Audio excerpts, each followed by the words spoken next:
Sir mobile হালাচ্ছি mobile একটা না আছি মোবাইল করো। এটা হচ্ছে একটা 7 আপের বোতল, আবার 7 আপ না কিন্তু। আসসালামু আলাইকুম। মাত্র ঘুম থেকে উঠলাম, ঘুম থেকে ওঠার পরে ব্রাশ করতে করতে আমাদের বাড়ির সামনে চলে যাই। তো আমি এখানে আন্তা বসাইছিলাম মাছ ধরার জন্য। তো এই আন্তাটা দেখি যে ঠিকঠাক আছে কিনা, দেখি যে না ঠিকঠাক আছে। তো আমি আসলে আমাদের আঞ্চলিক ভাষায় এটাকে আন্তা বলে, বিভিন্ন জায়গায় বিভিন্ন নাম হতে পারে। তো আজকে কিন্তু প্রচুর পরিমাণে রোদ পড়ছে, যা বলার বাহিরে। তো আমি এখন চলে যাবো হাত মুখ ধুতে। হাত মুখ ধুইতে ধুইতে আমার একটা জিনিস মনে পড়ে যে আমি তো ইনকিউবেটরে ডিম বসাইছি, মুরগির ডিম 5টা। তো এগুলা এখন কি করতে হবে, আমাকে এগুলা সবগুলা ঘুরে দিতে হবে। তো আমি একটা একটা করে সবগুলা ডিম ঘুরে দিতেছি। তো ডিমগুলো ঘুরানোর পরে আমার আরেকটা কাজ, সেটা হচ্ছে যে কয়েল পাখিকে পানি দেওয়া। তো কয়েল পাখিকে পানি দেওয়ার সময় আমি কিন্তু আজকে মিক্সার করে ওষুধ দিই। ওষুধ দিয়ে হচ্ছে লাইসোবিট আর হচ্ছে যে থায়োবিন র্যানোমক্স। তো কয়েল পাখিগুলো মোটামুটি বড় হয়ে গেছে, তো এই জন্য আজকে আমি হচ্ছে মার্বেল গুলো সরাই নিছি। তো আমি পানি নিয়ে চলে আসি আমার সেই খামারে। আলহামদুলিল্লাহ আমার এই কয়েল পাখির গুলোর বয়স মোটামুটি 14 দিন। তো 14 দিনে কিন্তু ভালো পরিমাণে গ্রোথ হয়েছে আমার কয়েল পাখিগুলা। তো 14 দিনের মধ্যে কিন্তু আমার কয়েল পাখিগুলোকে একবারও ভ্যাকসিন দেওয়া হয় নাই। তো আলহামদুলিল্লাহ 14 দিনের মধ্যেও আমার কয়েল পাখির বাচ্চাগুলো কিন্তু অনেকটাই সুস্থ আছে। আমি 100 কয়েল পাখির ডিম ইনকিউবেটর বসাইছি, তার মধ্যে 65টা ফুটছে। তো আন্তাটা বসানোর প্রায় 2 ঘন্টা হয়ে গেছে। তো আমি এখন আপনাদেরকে দেখাবো যে কতগুলো মাছ পাওয়া যায়।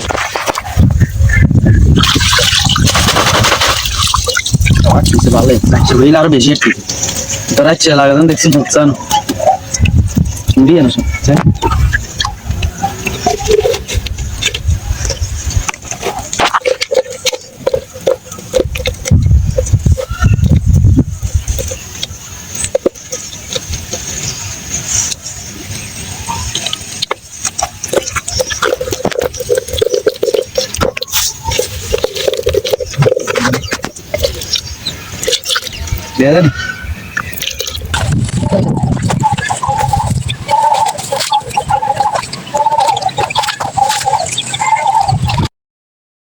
তো মাছ ধরা শেষ হলে এখানে মনে করেন যে আমি বিভিন্ন টক জাতীয় পেয়ারা, শসা, কলা আরো বিভিন্ন কিছু দিয়ে ভর্তা বানাই, তারপর এগুলা খাই।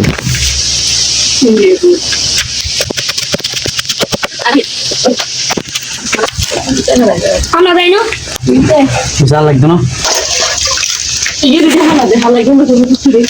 এখন চলে যাবো ডাব গাছে। তো এই গাছের মধ্যে দেখি যে একটা ডাব আছে, এটা পারবো। স্যার মোবাইল হালাচ্ছি মোবাইল একটা না আছি মোবাইল করো। বললে ডিসেল তুমি তাহলে গাছে উঠতে পারো। এখন চলে গেলাম আমাদের বাড়ির পাশে কিছু সিম গাছ এবং কিছু শাকসবজি গাছ লাগাই, এগুলোতে ওষুধ দেওয়ার জন্য। আচ্ছা, এগুলো কি গাছ? এগুলো হচ্ছে তোমার সিম গাছ। হ্যাঁ, এগুলো কি দিতেছো? আমি হচ্ছে এগুলা তোমার একটা পোকা আছে আমাদের এদিকে, পোকার নাম কি জানি, তুচ্ছা পোকা বলে, তুচ্ছা মানে ছোট ছোট একদম। ওই পোকার ওষুধ এটা।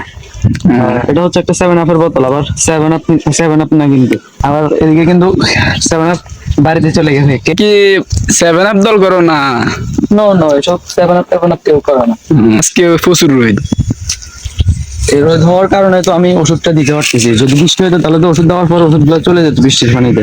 তাকে মানে স্ট্রাকচার, এই স্ট্রাকচারটা আমি করে দিই।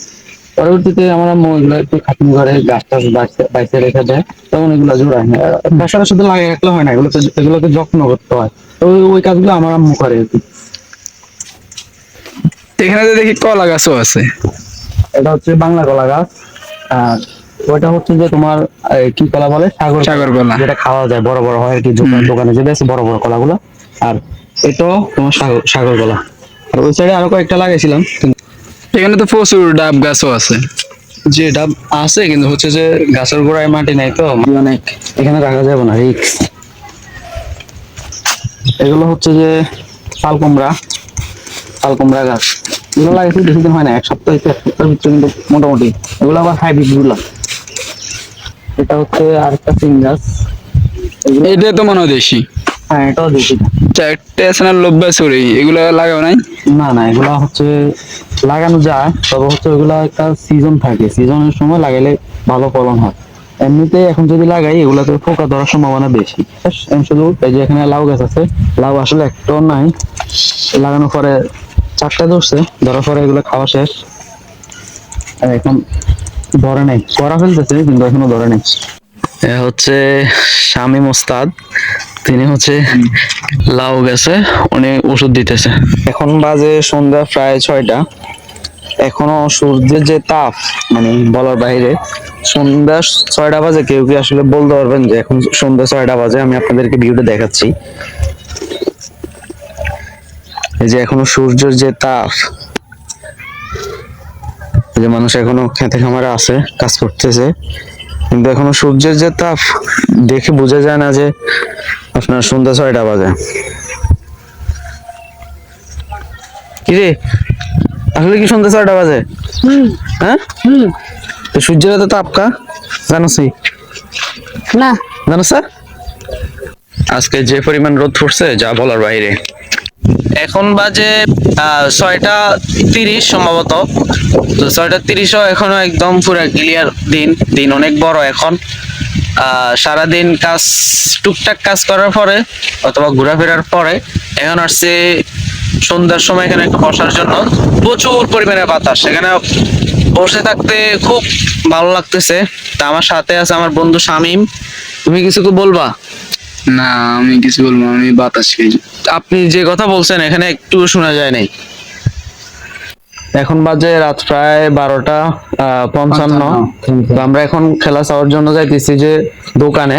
আজকে হচ্ছে যে আর্জেন্টিনা ভার্সেস হচ্ছে ইংল্যান্ডের খেলা। আমরা খেলা দেখার জন্য যাইতেছি। তো আজকে যে জিতবে সে কিন্তু ফাইনালে। তো দেখা যাক কি হয়। এত রাত করে খেলা দেখার জন্য যাইতেছি, ইনশাল্লাহ আশাবাদী যে আর্জেন্টিনা ফাইনালে যাবে। ইনশাল্লাহ ইনশাল্লাহ।